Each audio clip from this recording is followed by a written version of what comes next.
Okay, it's about time to begin. And where we were last time is spring break. Now we had an extended spring break, and you can see the schedule here as I sent by the email has been delayed. Everything's been pushed down. We lost 12A. We now ended 11B. And we lost one of our review sessions down here at the bottom for the final exam. That's okay. I can always make a longer video for this final exam, and that'll keep us from having to come in on Saturdays. So let us now begin. Last time we were talking about the center of mass. I'd done a few demonstrations on that. We threw the thing across the room and found that the center of mass, the object rotates about the center of mass, not about its physical center. If there was a weight tied to the bottom of it, remember those frisbees? And we found how you find the center of mass. That comes from these two properties. The object translates through space as if its full mass is located at the center. So what we've all been doing before is tracking the center of mass, all this projectile motion and so on. And when you apply gravity to an object, bring it close to the Earth, say here, you get a, you can model it as if all the mass came straight down from the center of mass, nothing was acting any other place as far as gravity is concerned. That's why the center of mass is sometimes called the center of gravity. And we can now draw weight coming straight down. When we make our free body diagram, as I mentioned before, the free body diagram is now a line. And the line allows us to put torques and other things that may be acting on this. And we just take whatever the center mass is and draw the weight straight down. And sort of here's what we talked about before. If I throw something, it rotates about the center mass as it moves. Center mass moves in projectile motion, neglecting air resistance. If we hang something, center mass is below the hanging point. So if we hung it from here, it would be like it is. If we hang it from over here, it would swing around until the center mass was underneath. And if you put your finger underneath, you have to put your finger right under the center mass, or it won't hold up. It'll fall over and off your hand. So that is the idea of center of mass. And how do we use this in a problem? Well, we use this in a problem, it turns out, very similarly to how we'd use it in things we talked about before. Net torque being zero if it's static. So keep it motionless. That's what we did in part 9b. This tells us that it is static, and that's rotation plus linear. This is the one that matters right here, and that one tells us the following kind of idea: that torque net is equal to, well, it's equal to the torque of the center of mass plus the torque of the of our person, and it's also equal to 0. And that is, of course, the static part coming in right here. So we can solve this for the torque of the person.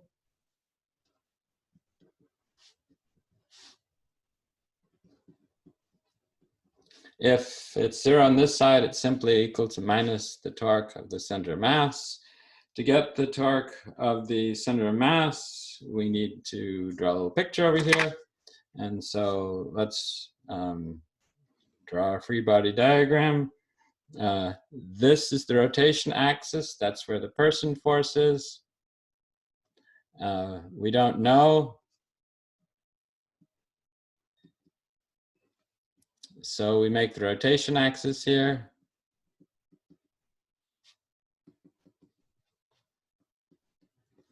And so that says, okay, well, what other forces do we have acting? We also have the weight force acting. If we look at what's going on here, this distance from here to the axis is 0.49 meters. How do we know that? Well, that's what it says there. And it's 0.2 kilogram. So our W here is mg is 1.96 newtons. This is a right angle, so phi is equal to 90 degrees. So you can then calculate the torque from the center of mass is equal to plus. How do we know it's plus? Well, it's plus because it's trying to make it go around counterclockwise. That's a little, that's the plus part. Times the force, 1.96 newtons. That's the F. Then we need the R and the sine phi. The R is 0.49 meters. And the sine phi is sine of 90 degrees. In other words, it's all active. And if you multiply this out, you get 0.96 Newton meters plus on it. And that's torque center mass. So we plug that in up on there, and we get this is equal to a minus 0.96 Newton meters, where the minus means that we have to apply in a clockwise manner. And we're applying the torque, by the way, about that center mass. There's a little bit of a distance there between the center of this rod, where our rotation axis, and our fingers. Since that is pretty short, to get that torque, we've got to have a pretty strong force there to hold it up. And that's why if you ever tried to hold a ruler this way, you realize you actually have to pull a pretty strong force on that. That is, that's our first example. So now let's do something that's just a little bit more advanced than that. Let's take a door, and it's a door that has a broken hinge. So it has just one hinge right there. And that probably is going to be a decent place to make our axis, because we don't really know the forces on the hinge. So we'll make this the axis right there. Since don't know force on hinge. And let's see, well, we know that the center of mass of this thing is somewhere on this axis.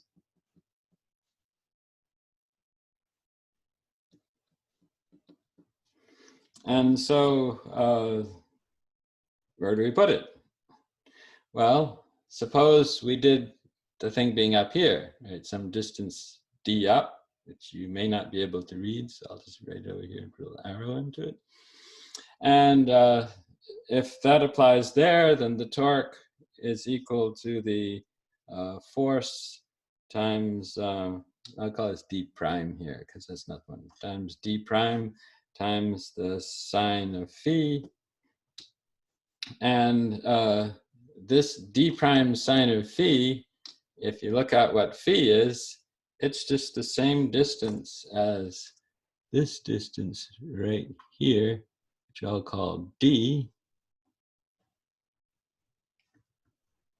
And we're given that because we know that the door is 0.8 meters wide. That means this is 0.4 meters. So d is 0.4 is half that. And d sine phi here is equal to d. So we get the same torque as if we just calculated on the horizontal dimension here, where torque is equal to fd sine phi, except in this case, we know that sine phi is 90 degrees, so it's 196 newtons, 0.4 meters, sine of 90 degrees. And so we can actually calculate it, and this is equal to 78 Newton meters. By the way, how do we know this is 196 newtons? How do we know the weight comes down here? Well, we know the weight comes down and we're given the mass. So this is W as mg is down. And that's, I was kind of assuming that when I wrote the 90 degrees here. And if you want to work out this triangle, you work out this triangle right here, put phi in it over here, and your sine phi is, of course, this over this, and you then say, well, what do you know? They're the same thing. And the reason why that's true is, of course, because we're looking for D, well, F perpendicular D or D perpendicular to F, either one of those. In this case, it's easier to think of D perpendicular to F because forces W goes down, perpendicular part is the short one up there. Okay, well, perpendicular part is still that same thing. And that's why we didn't have to tell you where on the door the center of mass was, because it doesn't matter as long as it's in the center line of the door. So we can now move ahead to the next example of 9C. Notice how in 9C, the only thing we're really using the center mass for is to say where the center mass of the object gives us a force. We're not really doing anything different than we did in 9B other than that. So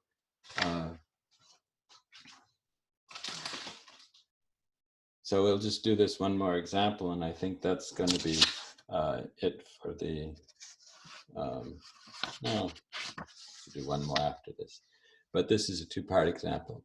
Okay, so you have a left-ended meter stick. It's tied over here to a ring stand suspended horizontally by a string. This is 50 degrees here, and this is horizontal. So we want to know the tension in the string that holds it up. This is the old sine problem, right? 0.2 kilograms to science and a rod. The rod's horizontal, held up by some kind of wire to the top. So what we need to do is to put our forces on this. And so we've got a force which is from the weight of this thing here. And so W is mg as usual, and that turns out to be 0.98 newtons. This, if we take and see what we want the tension of the string, right? Tension is acting over here. Weight is acting over here. What other forces do we have in this problem anyway? This is what we want. That we can get because we know it's straight down, and we know that it's, well, we know the mass up here. So, and then of course there's this weight here. So this also gives us a straight down force acting at this point, which is a, this is W, I guess, rod, and this is W mass, which is mg, and we can work out what that is. That's 1.96 newtons, because that's 0.2 and this is 0.1, so it should be twice that. Indeed it is. Now we need to say, okay, we need a pivot point, because there are other forces acting. There's a force acting out this way, and there's a force acting up this way. These are what we call our reaction forces.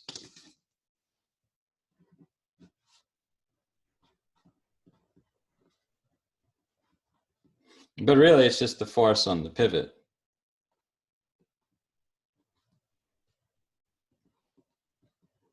Now, we don't know what these reaction forces are, and we don't want them. So let's just put our axis here.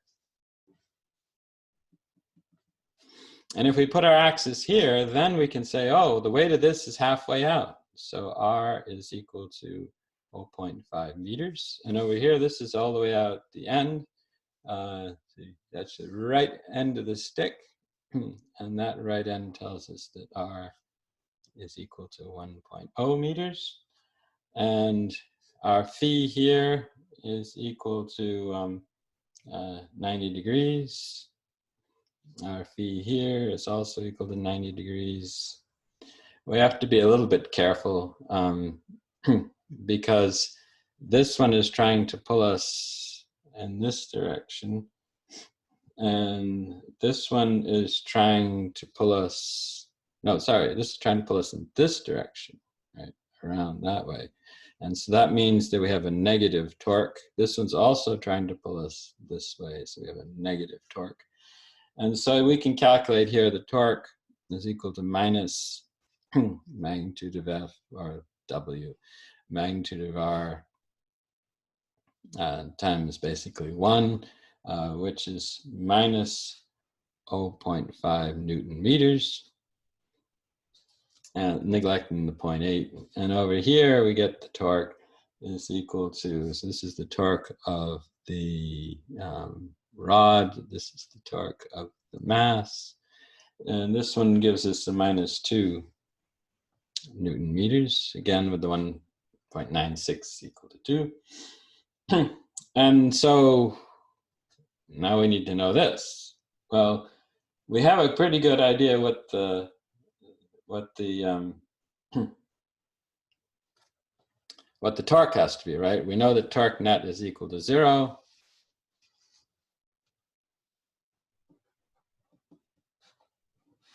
And it's also equal to torque of the rod plus torque of the mass plus torque of the tension. And so that tells us torque of the tension is equal to minus torque of the rod plus torque of the mass. And if I just, that's minus, minus. And so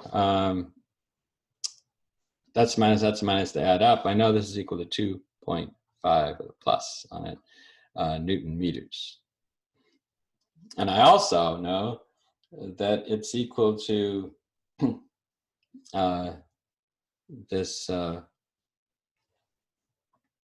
torque is equal to T R sine P. And what is phi? Phi is going to be here. And if this is 50 and this is 90, what's that? That's equal to 40 degrees.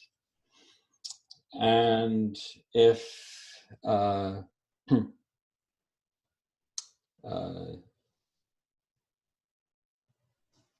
we need to know R. And of course, this applies right to the end. So R is equal to 1 meter.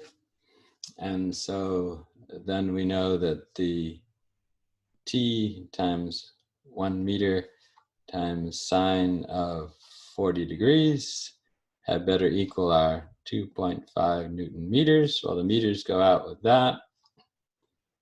And I take 2.5 and divide it by my sine of 40 degrees, and I get 3.81 newtons. That is our answer for the tension and the strain. So recapping what we did, this is our static torque. In order to get there, we had to calculate the torque from this, we had to calculate the torque from this. We needed to know an axis for that. We chose it here so that we didn't have to know the reaction forces. And then that left only the torque here. We knew everything except the magnitude of the force, which is T, so left is a letter, solve for it, and that's where we got our answer. Now we can take this one more step and ask the question, what are the reaction forces? Finally, we need those reaction forces. So here's all the kind of stuff I just drew on the other one. There's what we found. I drew in our reaction forces, Fx, Fy. We found these before. We have the same problem, except now we actually want to know the reaction forces. You might say, we could just choose a different rotation axis and we can kind of calculate them out. That would work for Fy, it balances these. But we couldn't get Fx because that's heading straight in, right? Cancels out. But there's an easier way, because if you remember the linear statics, I guess I'll call it linear, right? The F net in the x direction is equal to 0.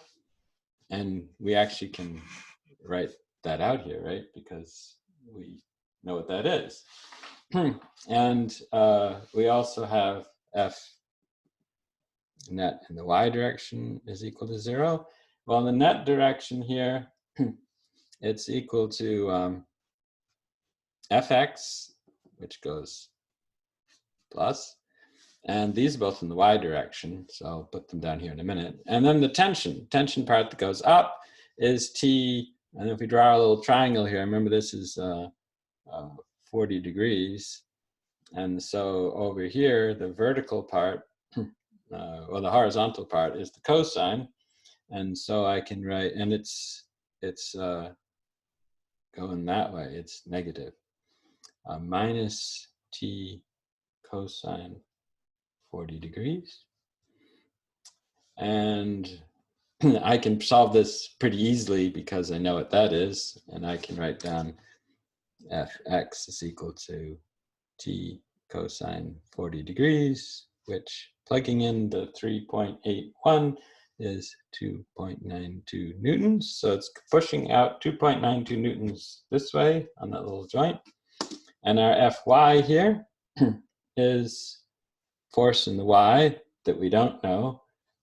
And then we've got this going upwards. So it's a plus t sine 40 degrees. And then we have to subtract off, because they're down, the weight of the rod and the weight of the mass. And so if I do that, I find Fy is equal to weight of the rod plus weight of the mass minus t sine 40 degrees. Put in the numbers 0.491 newtons, and it's plus. And so this kind of makes sense. We have to push this way because the thing is trying to swing in off the rope, and we have to hold this side up because everything else is pulling down on it, and that makes our y positive as well. So what this sort of emphasizes is the fact that when you're doing these static problems, if you want more things, you can start with the simple idea of rotation torques. But in general, you're also going to have to bring in the vertical forces. And so one way, if this is a little confusing to you, what you can do is you can always set up a table that goes force, x, y, torque. And then you fill it out here. And at the end, F net x equals 0, F net y is equal to 0, torque net about whatever axis you choose is equal to 0. So you can make a chart and do it the same way we did before, except now you got one more column with appropriate choice of axis. You can solve these things out. So that is it for our lecture 9C.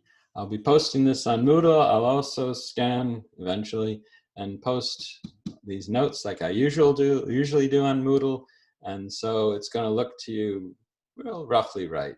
And so I'll see you on the next time, so to speak.